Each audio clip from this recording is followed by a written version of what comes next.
Hello and welcome to our 7-8 minutes of weekly Torah talk. Our guest today is Rabbi Jill Jacobs. She's the executive director of Torah, the rabbinic call for human rights. Hello, Rabbi. Thank you for being with us. Thank you so much for having me. Since this is not just a regular Friday, this weekend we mark the holiday of Purim. Our topic of conversation is not going to be the parsha of the week. We are going to speak about the Esther Megillah. I assume that most of our viewers are familiar with the story. The king, the Jewish advisor, the Jewish queen, and the wicked Haman, and everything in between. The story of the Megillah begins with this pasuk. ויהי בימי אחשוורוש, הוא אחשוורוש המולך מהודו ועד כוש 27 ומאה מדינה. Now it came to pass in the days of Achashverosh, he was the Achashverosh who reigned from Hodu to Kush, 127 provinces. So, Rabbi, let me begin with the following question. Is this a feminist story? I think the story is very much about women seizing the power they have, which is very often not positional power, it's other kinds of power. So you have two women in the story. First, you have Vashti, who sets the whole story going. And at least according to, I'll speak according to the text, not according to the various midrashim and interpretations that have spun out. But you have a woman who does not have a lot of positional power, even though she, of course, has more power than most women in the kingdom. Ultimately, she doesn't have as much power as her husband, as the king, or even his advisors. But she takes what power she has. She says no to the king, and she is subsequently kicked out. And if you don't look at Midrash, we don't know what happens to her after that. Right. So that is a woman who's using her power in a way that ultimately makes her lose her power. But we still have her story. If nothing else, we still have her story of a woman who dared to stand up to the king. And then, of course, Esther, who comes in also with more power certainly than any other Jewish woman, but is, despite us thinking that she's the queen, right? She's another woman in the harem, and maybe she's a favored one, but she's another woman among many women. So she doesn't have a lot of power in relationship to the king, but she does figure out how to use the power available to her, which is primarily sexual power, in a way that, as we know, ultimately saves the Jewish people. And so it's not a feminist story in that most of us wouldn't, today, modern women or men wouldn't want to use sexual power or to say that women only have access to sexual power, but it is a feminist story in that she's able to recognize and to access the only power that she has and ultimately use it to save her people. Do we admire more the ability of Vashti, to say no, to rebuff the king? Or do we admire the more cunning way in which Esther uses her own ability to project power? Well, I don't really think it's a contest. I think they have different goals, and they're different people, it's different situations, and they are two different models of how to use power in your particular situation. So Vashti is not trying to save anyone other than her own dignity, which she manages to do, and Esther has a different goal, which is to save her people. Towards the end of the Megillah, we find one of the most difficult issues to deal with. The Megillah is part comedy, part tragedy, but towards the end, we see the Jewish people do something that makes it, at least for me, it makes me uncomfortable. We see them rejoice in killing people. Yeah. Well, first of all, it's important to remember the Megillah is not history. We're going to go with the assumption that it didn't happen the way that it says, that it's a parody story. It's a story based on the story of Joseph. So it's a retelling of the story of Joseph.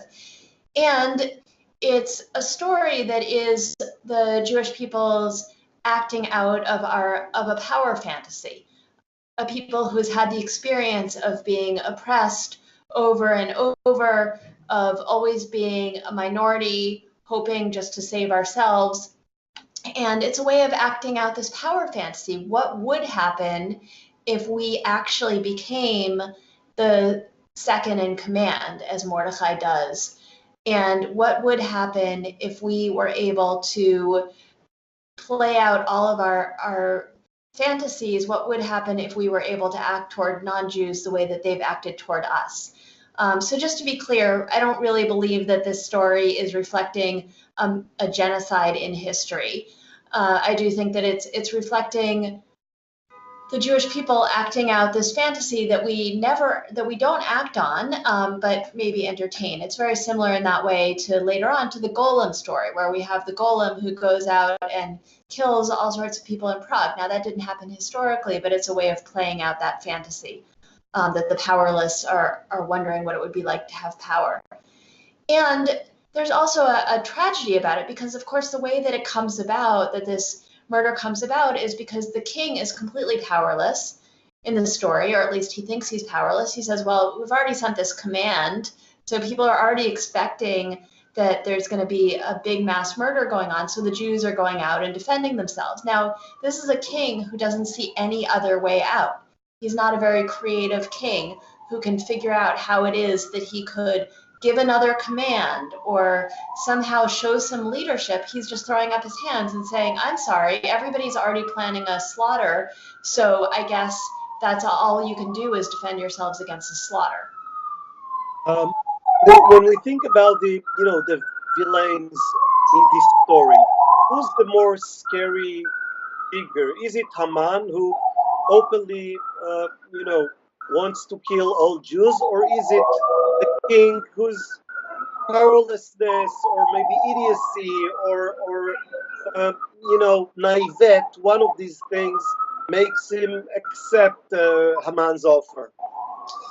Well, Haman is the more visibly scary character. I mean, he's just a classic villain. He just wants to kill the Jews. There's nothing redemptive about him.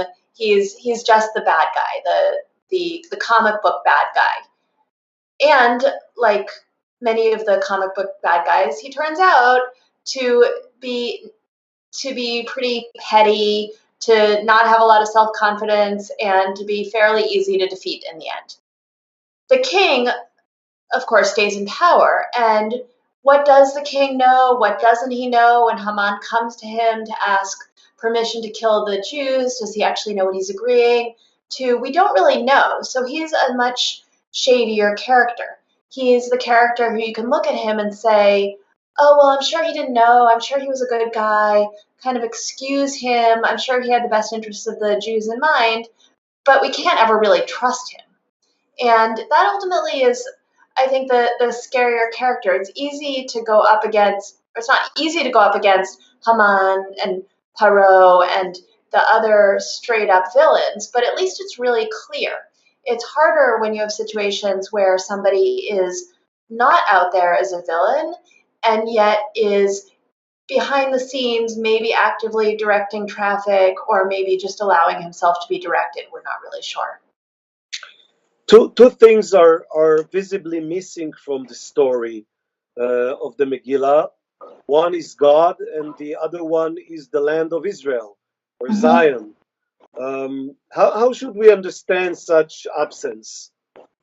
Well, it's a classic question about the Megillah, about whether God shows up and where. It's something that, of course, commentators have gone looking for, whether seeing it in the phrase mimakom acher, that redemption is going to come to the Jewish people from some other makom, which of course is one of the names of God, or noticing the word hamelech, the king, where that shows up and suggesting that it's divine intervention. That said, God is clearly not explicitly in the story, and I think that reflects much of the way that the Jewish people encounter the world. It's through the absence of God's visible presence, which is also hinted to in Esther's name, the idea of the hidden God. So we have this sense that we're living through in this world in which we can maybe get little glimpses of divinity of God, but for the most part, God remains hidden, or certainly isn't the puppet master who's taking an active role in directing world events. And that leaves it to human beings to direct world events, that we can't just sit back and say, oh, I'm sure that God is going to step in at any moment and make everything okay, because our experience is that usually doesn't happen. And so we instead, whether we're drawing inspiration from God, from history, from our community, we're the ones who have to step in and actually take that power and say, as Mordechai says to Esther, maybe this is the moment that we got into this position for. Maybe this is why we're here in the first place. Right, and about the sorry, go ahead. of Zion, of the land of Israel, from the story. Yeah, so this is a classic diaspora story. This is a story of a Jewish community that is living more or less in peace in the diaspora. Clearly, they're not 100% comfortable, or else Esther wouldn't be told to hide her identity when she goes into the kingdom. And clearly, they're also not 100% comfortable, because as soon as Haman comes up with this idea to kill the Jewish people, we neither see the king say, "What? The Jews? No, no way," nor do we see an uprising of all of the Persians, with their protest signs saying, "We stand with the Jews." They're a minority that is able to maybe live under the radar as long as they can stay under the radar. But it's a classic diaspora story, which is why I think that it is a story that is both popular and also struggled with in general among Jews, but I think it has particular resonance for those of us who are not living inside of the land of Israel and thinking about what it means to be a minority wherever we live, whether it's in the US or elsewhere, and to what extent we feel comfortable, to what extent maybe we never feel comfortable because we're always wondering whether the next Haman might be around the corner. Rabbi, thank you so much, and Purim Sameach and Shabbat Shalom. You too. Thank you so much. Take care. Bye.